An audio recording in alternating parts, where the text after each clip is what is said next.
Shalom Aleichem, the Sicha of Shavuos is one of the most famous Sichas. Look at the Sichas from when Bachrim start going on Talucha at the age of 13 or even younger. They're already going and screaming about the Sicha Bar Mitzvah.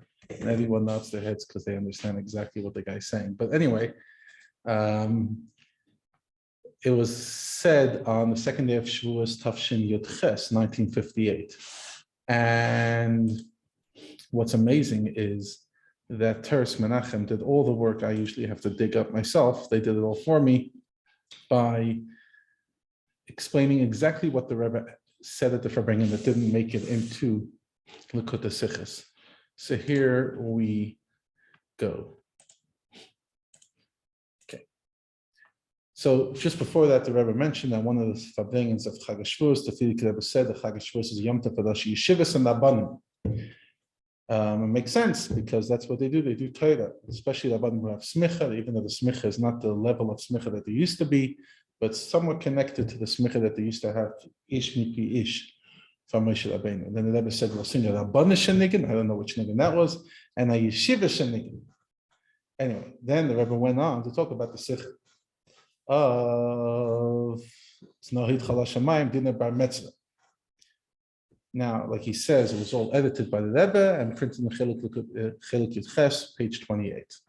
Here are a few things that didn't make into the Sicha. When the Rebbe spoke about the three words that we find in Torah, inheritance, sale, and gift, the Rebbe explained, and he said the Inyan of Yiddush of Torah is manifest in the fact that every Yid has a letter in the Torah Mitzad Etzem and Neshama. As we know, it's hinted in the Rosh Hashanah, the word Yisrael, Yesh Shishim Ribai Eisius LaTorah. Every Yid, every Neshama, the 600,000 Neshamas have an Eisi in Torah, and this has nothing to do with effort. It's Yiddush.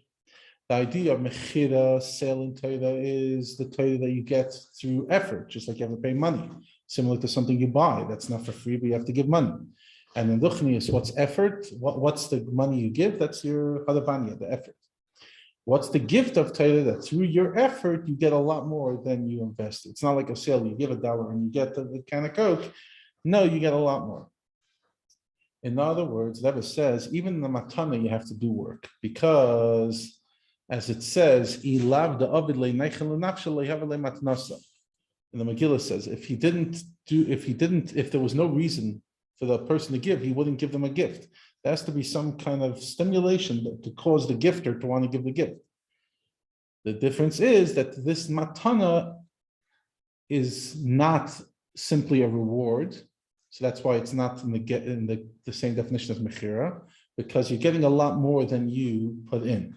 However, the matana does have to come with the human being first showing up and do the first. Do it first. Now, interesting, Rebbe pointed out and said this is the reason why in gifts there's no bar mitzvah, both on the side of the giver and the receiver. You can't say, 1 second, I'm your neighbor, you should have gifted it to me. No. Gift is different because gift, I give what I want. Neichel and nafshe, whatever I want to give it to, that's who I give it to. You can't sit there saying, I owe you a gift. Then the Rebbe brought up another nekuda, which is a bit complicated, but we'll focus on it anyway. The Rebbe offered another reason, possible reason why to push off the kind of the malachim. The Rebbe says the law of bar mitzvah is dafka. It only applies when the houses, the properties are right next to each other with no interruption.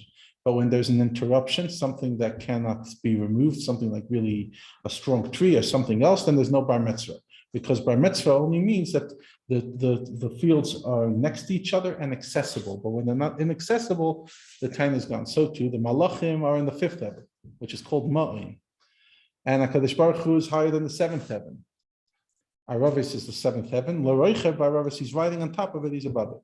So there's a big, above the 8th heaven, whatever, standing on top of the 7th heaven to the 5th heaven, you're not bar mitzvah. So Rebbe says, first of all, we don't see it even mentioned, an iota of it in Moshe Rabbeinu's response. But also Rebbe says, if the Torah would be given to Malachim, it's interesting chap, then there would be no division. Because Hashem puts in his Torah, I put myself in. So at that moment, he would literally inject himself into Rakia Chamishi, into the Malachim. Anyways, at the end of the Sicha, the Rebbe said, because tomorrow will be a Kinnis Torah. Every Yom Tov that ever wanted a Kinnis Torah. And Pesach and Sukkot sits in Chol HaMoed. And Shavuos, obviously, there's no time. So it was always after on Isru Chag. So this will be my contribution and participation in the Kinnis. You could accept this as a piece of Nigla, or you could accept this as Chassidus. And I have no question that by the Kinnis, you'll integrate Torah Tmimra. It's one Torah, even though you'll talk about things that are Nigla, they'll be permeated with the Chayas, the internal Chayas of Pnimis HaTorah. And what does that mean? That means literally you'll learn Torah bebittul. And that's how the Hashem will open your heart in Torah. And it never finished off because the Torah was given in the Midbar. And what's the lesson that it was given in the desert? Nobody owns it, Makam Hefker. And that was there to teach us that everyone shaykh the Torah. That's the Yalkut Shemaini says, that it's everybody. So too, everybody is welcome and will participate. The people invited and the people not invited will participate in the Kinnis Torah tomorrow. Chaim Shalom. It should be only with Atzlacha.